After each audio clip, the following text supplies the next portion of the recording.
আপাতত 15 দিন চলবে সিটিং সার্ভিস। যাত্রী ভোগান্তির মুখে বিআরটিএ এর অভিযান স্থগিত। সমাজের কোনো অংশকে বাইরে রেখে টেকসই উন্নয়ন হবে না, ভুটানে অটিজম সম্মেলনে প্রধানমন্ত্রী। পানির দাবি নিয়ে জাতিসংঘে যাওয়ার তাগিদ ফখরুলের। ঢাকা মহানগরে বিএনপির 2 কমিটি।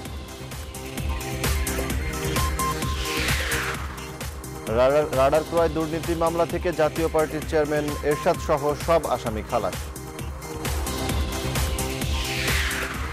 সাগর উপকূলবর্তী দেশ হলেও সক্ষমতার ঘাটতিতে সমুদ্র অর্থনীতির সুবিধা বঞ্চিত বাংলাদেশ।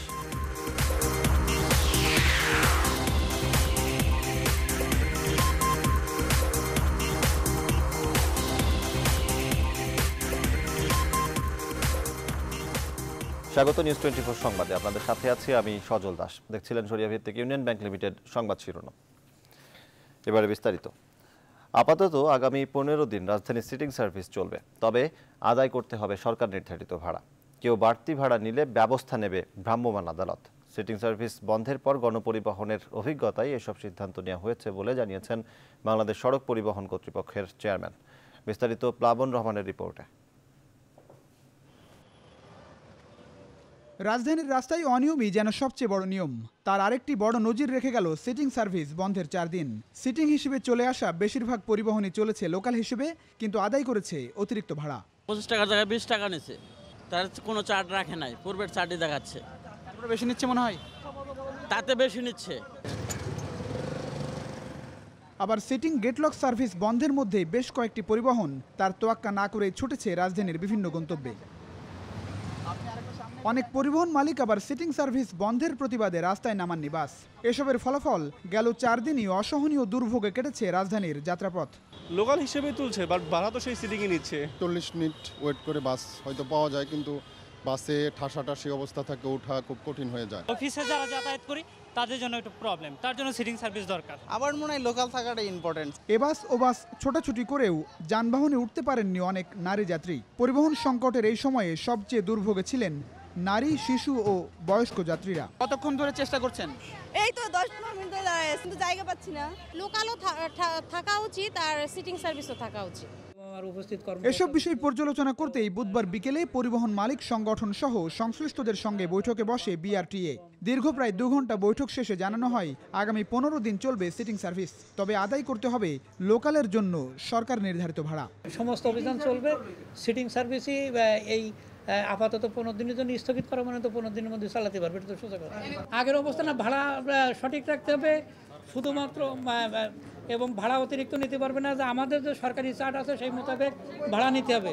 ভাড়াটা চেয়ারম্যান সাহেব বললো আগেরটা না 2015 সালের সর্বশেষ যে ভাড়া চার্ট দেওয়া হয়েছে সে মোতাবেক ভাড়া আদায় করা হচ্ছে কিনা সেটা ওনাদের যে ভ্রাম্যমাণ ম্যাজিস্ট্রেটরা আছেন এবং ডিএমপি যারা কর্মকর্তা তারা নিয়মিত চেকিংটা করে যাবে। সাংবাদিকদের তোপের মুখে এই সিদ্ধান্তের কোনো সদুত্তর দিতে পারেননি উপস্থিত কেউ, কিংবা লোকাল ভাড়ায় কিভাবে সিটিং সার্ভিস চলবে মেলেনি তার উত্তরও। তবে সড়ক পরিবহন সমিতির মহাসচিব জানান, সিটিং সার্ভিসকে একটি আইনি কাঠামোর মধ্যে আনতে চান তারা, সেজন্য আরও আলোচনা, সময় প্রয়োজন। সিটিং সার্ভিসের প্রয়োজনীয়তা যদি উপলব্ধি সবাই যাত্রীরা করে, তাহলে সেক্ষেত্রে ভিন্ন কালার হবে, কি হবে, সেটা ভাড়া কি হবে, তাহলে সেটাকে আলাদা আইনগত কাঠামো দিয়ে চলতে হবে, বেআইনিভাবে চলতে পারবে না। এবং সেই ক্ষেত্রে কি কি করা উচিত আমরা সম্মিলিতভাবে সেই সিদ্ধান্তটা নিব, আমরা গোপনে সেই সিদ্ধান্তটা নিব না। জানানো হয় সিটিং সার্ভিস বন্ধের 4 দিনে যেসব পরিবহন রাস্তায় নামানো হয়নি তাদের তালিকা তৈরি করছে বিআরটিএ। এই প্রক্রিয়া শেষে ওইসব পরিবহনের বিরুদ্ধে ব্যবস্থা নেওয়ার কথা জানান বিআরটিএ চেয়ারম্যান। যাত্রীদের সবচেয়ে বড় অভিযোগ, রাজধানীর গণপরিবহন চলে নিজেদের ইচ্ছা মর্জি অনুযায়ী, আর তাই এক্ষেত্রে শৃঙ্খলা ফিরিয়ে আনতে সবচেয়ে জরুরি সিদ্ধান্তের বাস্তবায়ন, আর সেক্ষেত্রে প্রয়োজন কঠোর মনিটরিং, যাতে করে একটু হলেও স্বস্তি ফিরবে নগরীর গণপরিবহন ব্যবস্থাপনায়। প্লাবন রহমান, নিউজ 24, কারণ বাজার, ঢাকা। সমাজের কোনো অংশকে বাদ রেখে টেকসই লক্ষ্যমাত্রা অর্জন সম্ভব নয় বলে মন্তব্য করেছেন প্রধানমন্ত্রী শেখ হাসিনা। সকালে ভুটানে আন্তর্জাতিক অটিজম বিষয়ক সম্মেলনের উদ্বোধনকালে এই মন্তব্য করেন সরকার প্রধান। এ সময় অটিজম নিয়ে গবেষণা ও চিকিৎসা বিষয়েও সব দেশের মধ্যে পারস্পরিক সহযোগিতা বাড়ানোর তাগিদ দেন প্রধানমন্ত্রী। ভুটানের থিম্পু থেকে আরও জানাচ্ছেন শাহ আলী জয়, ক্যামেরায় ছিলেন হাবিবুর রহমান। অটিজম আক্রান্ত মানুষদের জন্য একটি কার্যকরী টেকসই সমাজ ব্যবস্থা গড়ে তোলার প্রত্যয়ে ভুটানের রাজধানী থিম্পুতে শুরু হলো অটিজম বিষয়ে আন্তর্জাতিক সম্মেলন। Autism and neuro development disorder নামে এই সম্মেলনের যৌথ আয়োজক বাংলাদেশ ও ভুটান। ভুটানের রয়্যাল ব্যাংকোয়েট হলে দুদিনের এ সম্মেলন উদ্বোধন করেন প্রধানমন্ত্রী শেখ হাসিনা। সঙ্গে ছিলেন অটিজম বিষয়ক জাতীয় পরামর্শক কমিটির চেয়ারপারসন সাইমা ওয়াজেদ হোসেন। আরও ছিলেন ভুটানের প্রধানমন্ত্রী সেরিং তোকবে। পৃথিবীর কোনো দেশে প্রতিবন্ধীরা যাতে অবহেলিত না থাকে তা নিশ্চিত করতে প্রতিটি রাষ্ট্রকে কর্মসূচি প্রণয়ন ও বাস্তবায়ন করার তাগিদ দেন প্রধানমন্ত্রী। It is necessary for countries to support their most vulnerable citizens. Governments should make policies and programs to ensure that no individual is neglected. They deserve to have the opportunity to participate in their country's economic growth. It is our responsibility to ensure that adequate social and medical support is available for these individuals in all aspects of their life. Autism আক্রান্ত শিশুদের সাধারণ শিক্ষা লাভের সুযোগ তৈরির কথাও জানান Sheikh Hasina. We need to recognize that children with ASD and other NDDs need specific educational intervention. It is of utmost importance to create education system that would cater to their different and unique learning needs while ensuring access by them to general education system.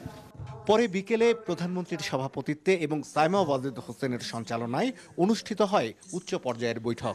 আলোচনায় অংশ নেন বাংলাদেশ, ভুটান সহ বিভিন্ন দেশের আলোচকরা। বক্তারা একমত হন প্রতিবন্ধীদের আনতে হবে উন্নয়নের স্রোতধারায়।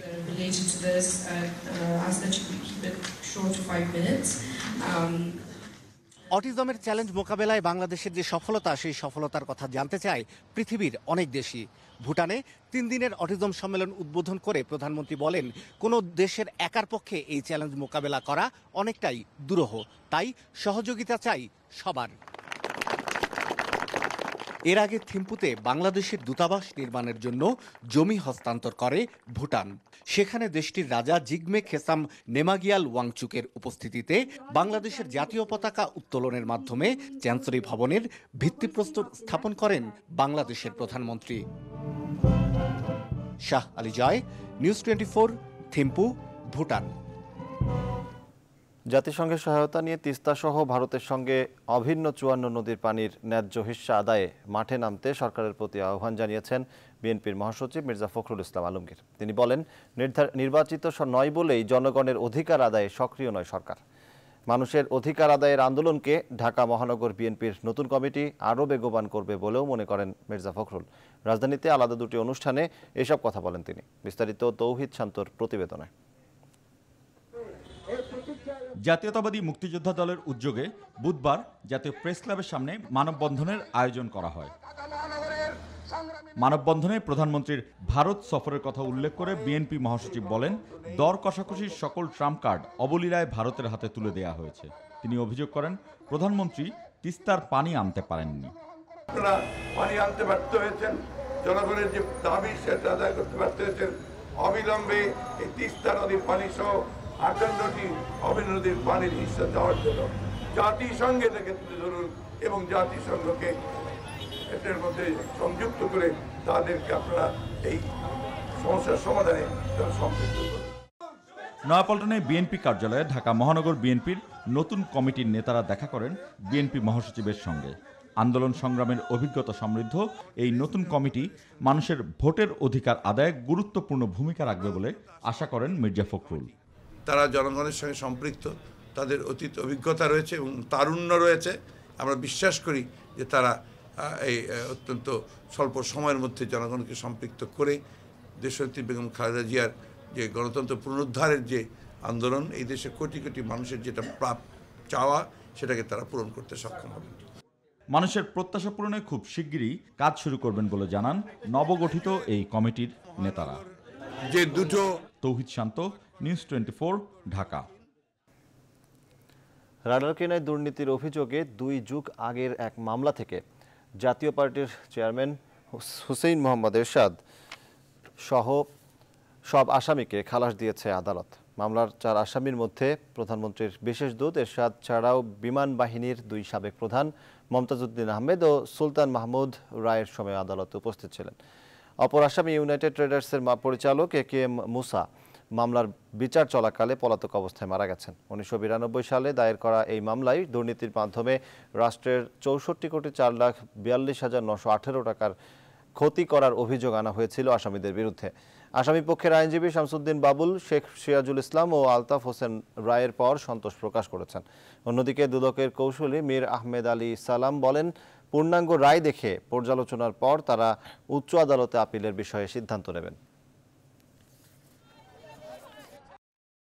বিজ্ঞ আদালত মামলার সমস্ত কিছু নথিপত্র, সাক্ষ্য প্রমাণাদি, জব্দ তালিকা এবং যাবতীয় কাগজকর্ম পর্যালোচনা করে প্রতীয়মান হয়েছে যে সাবেক রাষ্ট্রপতি জনাব হোসেন মোহাম্মদ এরশাদ সম্পূর্ণ নির্দোষ। বিজ্ঞ আদালত সন্তুষ্ট হয়ে সকলকে মামলার দায় থেকে খালাস প্রদান করেছেন। যে সাক্ষীগুলো আমাদের বাদ পড়ে গেছে সেই সাক্ষীদেরকে নিয়ে আসলে ডকুমেন্টসগুলোকে আমরা ওরালি অ্যান্ড ডকুমেন্টারি আমরা প্রডিউস করতে প্রুফ করতে পারতাম আর কি। শিক্ষার বাণিজ্যকরণের গুণগত মানকে বিনষ্ট করে বলে মন্তব্য করেছেন রাষ্ট্রপতি মোহাম্মদ আব্দুল হামিদ। বুধবার দুপুরে ময়মনসিংহের কবি নজরুল বিশ্ববিদ্যালয়ের সমাবর্তন অনুষ্ঠানে এই মন্তব্য করেন তিনি। এ সময় শিক্ষা ব্যবস্থার বাণিজ্যকরণ মেধা বিকাশের পথে অন্তরায় উল্লেখ করে তা বন্ধের আহ্বান জানান রাষ্ট্রপতি। সমাবর্তনে সভাপতির বক্তব্যে আগাম বন্যায় হাওড় অঞ্চলের দুরবস্থা নিয়েও কথা বলেন রাষ্ট্রপতি।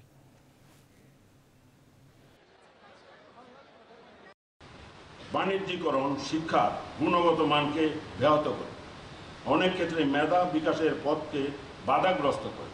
তাই শিক্ষার বাণিজ্যিকরণ বন্ধ করতে হবে।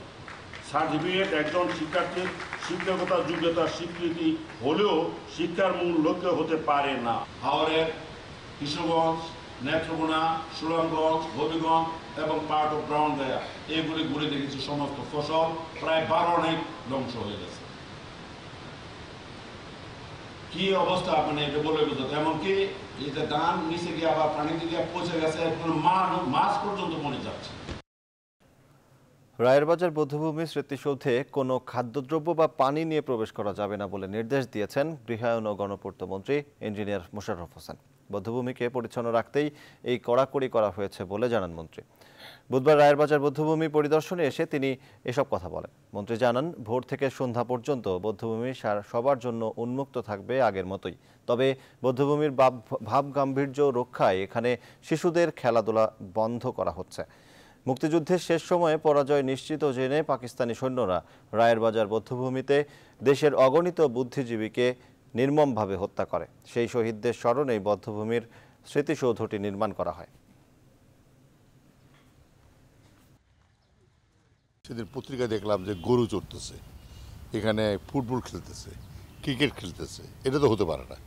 এইটা একটা পবিত্র স্থান, পবিত্রভাবে থাকবে। যারা কর্মকর্তা তাদেরকে বললাম, ইউ কিপ ইট ক্লিন, এবং যারা যেভাবে আমরা জাতীয় স্মৃতিসৌধ আমরা সবসময় পরিষ্কার রাখি, সেই হিসাবে এইটাও যেন পরিষ্কার পরিচ্ছন্ন থাকে। সবাই ঘুরতে পারবে, কিন্তু কোনো খাদ্যদ্রব্য আনতে পারবে না, পানিও আনতে পারবে না।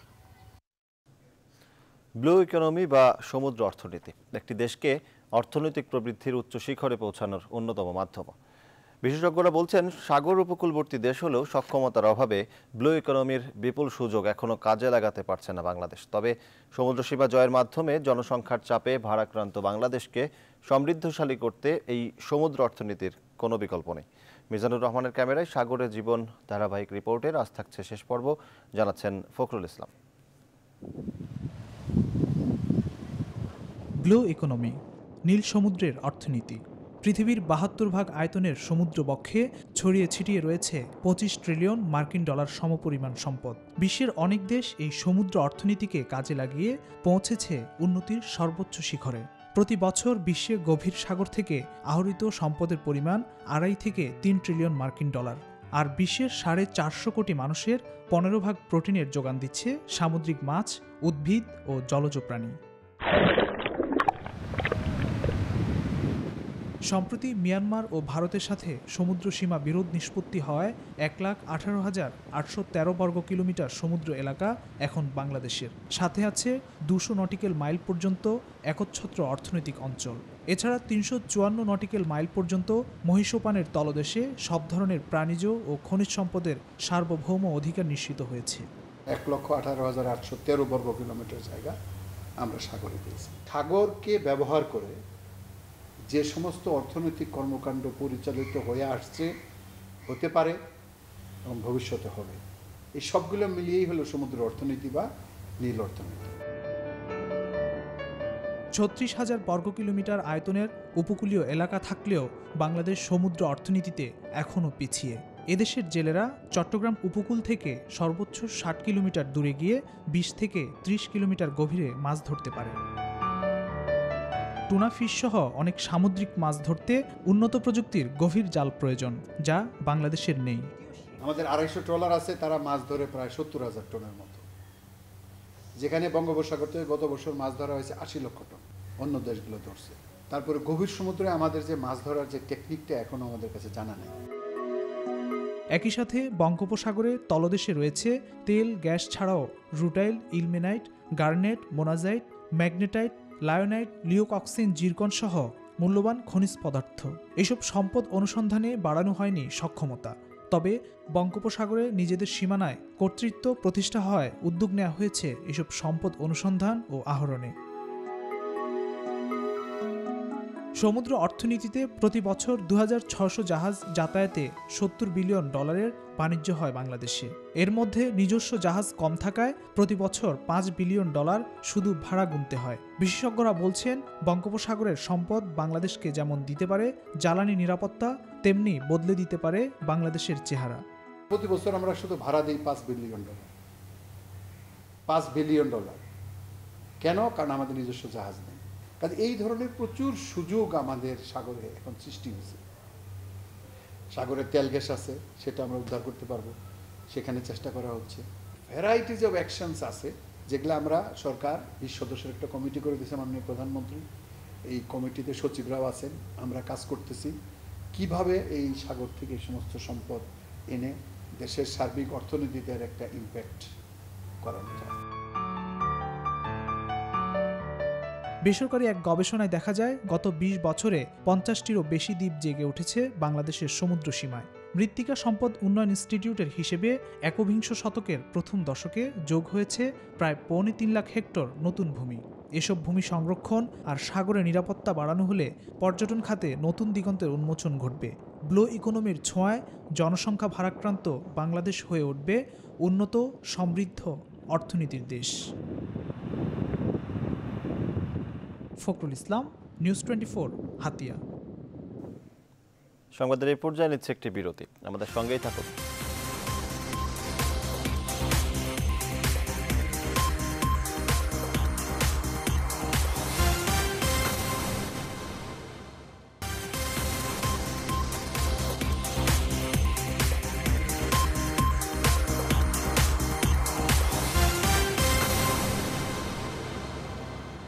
বিরতির পর আবারও স্বাগত। আপনারা দেখছেন নিউজ 24 সংবাদ। কুমিল্লার মুরাদনগরে আওয়ামী লীগের 2 গ্রুপের সংঘর্ষে 2 জন নিহতের পর এলাকায় বিরাজ করছে থমথমে অবস্থা। এলাকায় আধিপত্য বিস্তারকে কেন্দ্র করে এই ঘটনা ঘটেছে বলে জানিয়েছেন স্থানীয়রা। ঘটনার সাথে জড়িত সন্দেহে এখন পর্যন্ত 6 জনকে আটক করেছে পুলিশ। কুমিল্লা প্রতিনিধি মহিউদ্দিন মোল্লার পাঠানো তথ্য ও চিত্রে ডেস্ক রিপোর্ট। মঙ্গলবার রাতে কুমিল্লার মুরাদনগরের রহিমপুর গ্রামে আওয়ামী লীগ আশরাফ ও আলাউদ্দিন আনিস গ্রুপের সমর্থকদের মধ্যে সংঘর্ষ হয়। এতে ছুরিকাঘাতে ঘটনাস্থলেই নিহত হন ফারুক ও সাইদুর নামে 2 জন। আহত হয় কমপক্ষে 25 জন। নিহতরা 2 জনই কাঠের নকশার কারিগর বলে জানায় এলাকাবাসী। আমার বাইরে লাইছে, আমার বাইরে একটা ট্যাগ একটা হাত কাটলো, আমার বাইরে বয়া খাইতাম। আপনার কাছে আমার এই দূরে আবেদন, আমার বাইরের ফাঁসি এই খুনের ফাঁসির বিচার চাই। আমার জামাই আমি লাগল পাইছি না, ধরে গেছি। এরপরে উনি একটু আগে আমার জামাই নাই, আমার জামাইরে বুঝাই আমার লাইছে, আমার শিশুটি করছে। আমি করি চাকরি, আমি কালকে আইছি বাড়িতে, আওয়ার পরে শুনলাম যেন গন্ডগোল, তো আমি দেখতে গেছি, গিয়ে দিয়ে এই ঘটনা। তারপরে আমার একা ভাইয়া আমার খুব পাইছে। পূর্ব বিরোধের জের ধরে এলাকায় আধিপত্য বিস্তারকে কেন্দ্র করে এই হত্যার ঘটনা ঘটেছে বলে জানান স্থানীয়রা। আলাউদ্দিন আনিস কিছুদিন আগে বিএনপি থেকে আওয়ামী লীগে যোগ দিলে স্থানীয় আওয়ামী লীগ নেতা আশরাফের সাথে তাদের বিরোধের শুরু বলেও জানান তারা। পুরানা বিএনপি থেকে পুরানা আওয়ামী লীগ ছিল, আশরাফে ওই শত্রুতায় তার এই কামটা করছে। আশরাফে যদি মেনে নিতে তাহলে তারা গ্রাম পরিচালনা করবো, এটাই তার উদ্দেশ্য। এলাকার পরিস্থিতি নিয়ন্ত্রণে রাখতে অতিরিক্ত পুলিশ মোতায়েন করা হয়েছে বলে জানান অতিরিক্ত পুলিশ সুপার। সেই আক্রমণে আপনার 2 জন নিহত হয়, একজন ফারুক এবং আরেকজন সাইদুল, 2 জন নিহত হয়। আমরা এ পর্যন্ত 6 জনকে আটক করেছি। গত রাতেই পুরো এলাকাতে আমরা অভিযান পরিচালনা করেছি যাতে এটা নিয়ে ফার্দার কোনো ঘটনা না ঘটে। আহতদের কুমিল্লা মেডিকেল কলেজ হাসপাতাল ও অন্যান্য বেসরকারি হাসপাতালে চিকিৎসা দেওয়া হচ্ছে। Desk report, news 24। সুন্দরবন ও এর আশপাশের পরিবেশ বিপর্যয়ের কথা চিন্তা করে রামপাল কয়লা বিদ্যুৎ প্রকল্প থেকে সরকারকে আবারও সরে আসার আহ্বান জানিয়েছেন তেল গ্যাস বন্দর ও বিদ্যুৎ রক্ষা জাতীয় কমিটির নেতৃবৃন্দ। বুধবার রাজধানীতে এক সংবাদ সম্মেলনে তারা এই আহ্বান জানান। রামপাল বিদ্যুৎ প্রকল্পের ফলে সম্ভাব্য বায়ু দূষণ সম্পর্কে ইউনেস্কোকে বাংলাদেশ সরকারের দেওয়া প্রতি উত্তর সম্পর্কে জানাতে আয়োজন করা হয় এই সংবাদ সম্মেলন। এতে বলা হয়, সরকার যে আলট্রা ক্রিটিক্যাল প্রযুক্তি ব্যবহারের মাধ্যমে বায়ু দূষণ রোধের কথা বলছে তা হাস্যকর। এ সময় তারা যে সমস্ত আর্থিক প্রতিষ্ঠান ও ব্যাংক রামপালে অর্থায়ন করছে তাদেরকেও সিদ্ধান্ত পুনর্বিবেচনার আহ্বান জানান। সরকার কিন্তু একবারও বলছে না যে সুন্দরবনের ক্ষতি হবে না, এটা তারা বলতে পারে না। তাদের কথাটার একটা অন্য উদাহরণ যদি দেই, আমাদেরকে বলা হচ্ছে তোমার শরীরে আমরা বিষ ঢুকাবো, কিন্তু বিষের যাতে কোনো বিষক্রিয়া না হয় সেটা ঠেকাবার চেষ্টা করব। এর থেকে হাস্যকর কথা আর কিছুই হতে পারে না। এই সমস্ত ব্যাংক এই ধরনের প্রকল্প অর্থায়ন করে তারা জনগণের পয়সার যে আমানতের দায়িত্ব নিয়েছে সেটা খেয়াল করছে। এবারে ফার্স্ট সিকিউরিটি ইসলামী ব্যাংক অর্থ বাণিজ্য সংবাদ।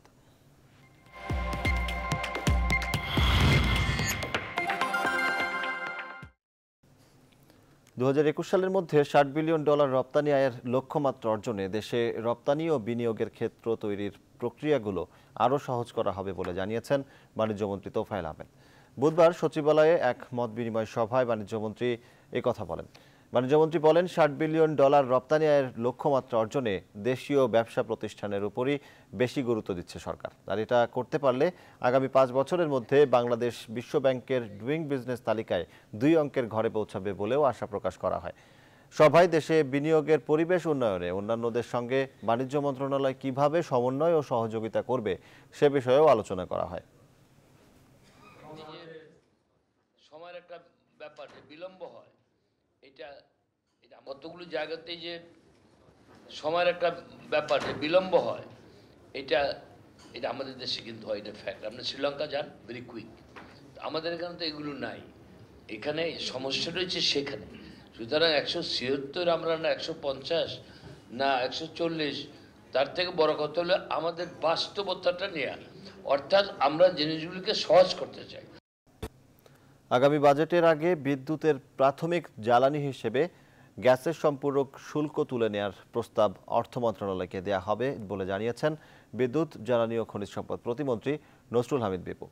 সকালে রাজধানীর বসুন্ধরা কনভেনশন সেন্টারে এক অনুষ্ঠান শেষে তিনি এ মন্তব্য করেন।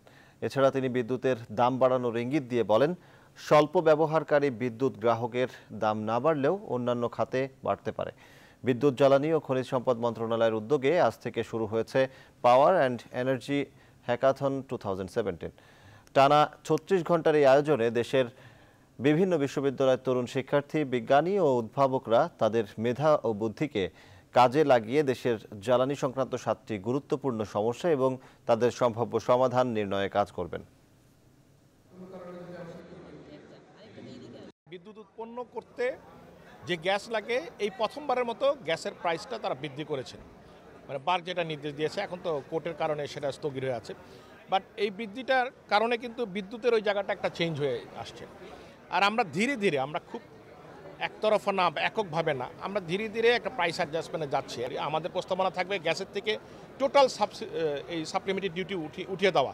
তাহলে গ্যাসের দামও আগামীতে আমার মনে হয় না এরকমভাবে বৃদ্ধি করতে হবে। বিদ্যুতের দামও কিন্তু ওই জায়গাটাও আমরা অ্যাডজাস্টমেন্টে ওরকম লাগবে না। হঠাৎই লাগামহীন চালের বাজার। রাজধানীর বাজার ঘুরে দেখা গেল কয়েকদিনের ব্যবধানে কেজিতে দাম বেড়েছে ৬ টাকা পর্যন্ত। এই অবস্থায় নাভিশ্বাস অবস্থা নিম্ন আয়ের মানুষদের। চালের পাইকারি ও খুচরা বিক্রেতারা বলছেন সরবরাহের মূল জায়গায় চালের দাম বেশি, যার ফলে তারাও দাম বাড়াতে বাধ্য হচ্ছেন। এ বিষয়ে সরকারের খোলা বাজারে চাল বিক্রির ধারায় পরিবর্তন আনার পরামর্শ দিয়েছেন ভোক্তা অধিকার সংগঠন ক্যাব সভাপতি গোলাম রহমান। আরও জানাচ্ছেন আফসার উদ্দিন। স্বর্ণা বা মোটা চাল ৩ মাস আগেও প্রতি কেজি ৩৫ টাকায় বিক্রি হতো, যেটি মাসখানেক আগে বিক্রি হয়েছে ৩৮ টাকায়। আর এখন সে চাল বিক্রি হচ্ছে ৪২ থেকে ৪৪ টাকায়। খুচরা বিক্রেতারা বলছেন চাল ভেদে প্রতি কেজিতে দাম বেড়েছে ৫ থেকে ৬ টাকা। চালের দাম ৫৫ টাকা, ১ মাস আগে ছিল হলো ৫০ টাকা, আর ৩ মাস আগে ছিল ৪৮ টাকা। আর এটা হলো মিনিকেট চাল। এখন বর্তমানে ২৫০ দামও বাড়ছে, মিনিকেট চালের দামও বাড়ছে। এটা কেজিতে আমরা ৫ টাকা করে ৬ টাকা করে এসব বাড়ছে। খুচরা বিক্রেতাদের মতো পাইকারি বাজারেও ব্যবসায়ীরা দোষ চাপাচ্ছেন অন্যের ঘাড়ে। তারা বলছেন মিল মালিক বা মূল সরবরাহকারীরাই তাদের কাছ থেকে দফায় দফায় বেশি দাম নিচ্ছেন। তাই পাইকারিতেও চাল ভেদে বস্তা প্রতি ১৫০ থেকে ৩০০ টাকা পর্যন্ত বেশি নেওয়া হচ্ছে। পায়জামায় বাড়ছে ২ থেকে ২৫০ টাকা, স্বর্ণায় বাড়ছে ৩০০ টাকা আগের তুলনায়। ১ মাস আগে যে ছিল তার চেয়ে মনে করেন ২৫০ থেকে ৩০০ টাকা বাড়ছে স্বর্ণায়। মিল থেকে যেভাবে আমাদেরকে আসে, যেভাবে আমাদেরকে ধরে, এইভাবে এসে আমাদের মালিক কর্তৃপক্ষ এইভাবে বেচে আর কি।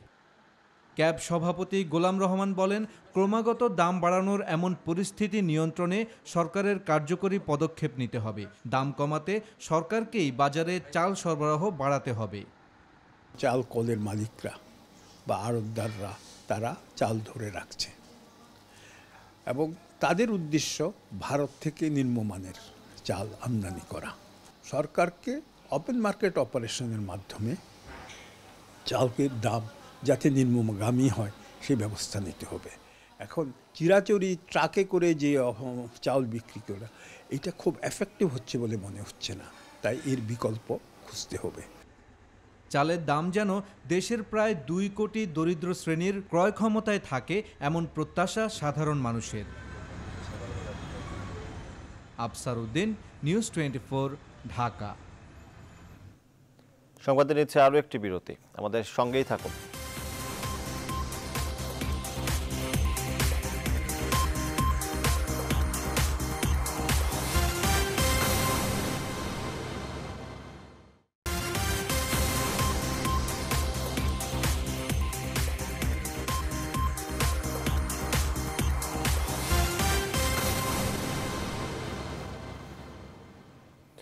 বিরতির পর আবারও স্বাগত, দেখছেন নিউজ 24 সংবাদ।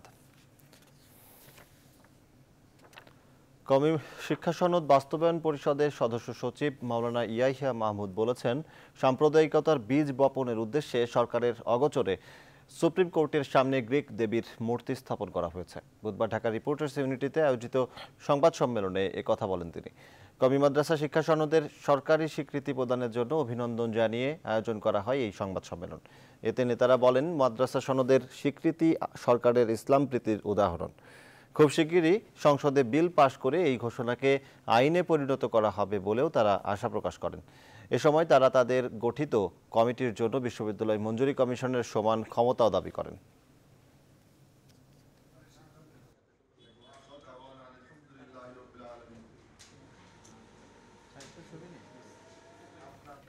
এবারে নিউজ 24 আন্তর্জাতিক।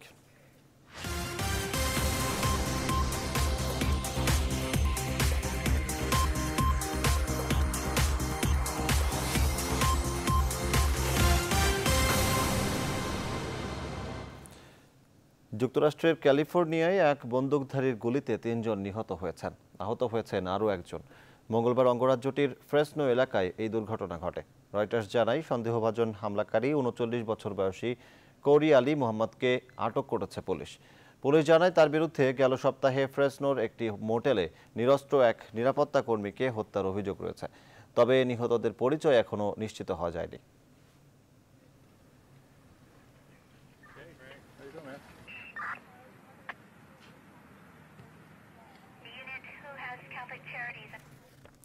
নিউজ 24 সংবাদ শেষ করার আগে শিরোনামগুলো জানিয়ে দিচ্ছি আরও একবার।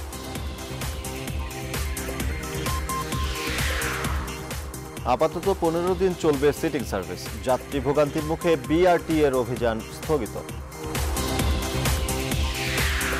সমাজের কোনো অংশকে বাইরে রেখে টেকসই উন্নয়ন হবে না, ভুটানে অটিজম সম্মেলনে প্রধানমন্ত্রী। পানির দাবি নিয়ে জাতিসংঘে যাওয়ার তাগিদ ফখরুলের, ঢাকা মহানগরে বিএনপির 2 কমিটি। রাডার ক্রয় দুর্নীতি মামলা থেকে জাতীয় পার্টির চেয়ারম্যান এরশাদ সহ সব আসামি খালাস।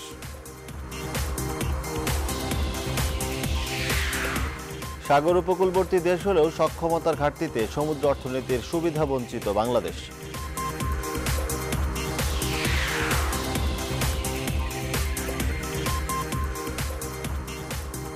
এই ছিল এখনকার মতো। এতক্ষণ সাথে থাকায় ধন্যবাদ সবাইকে।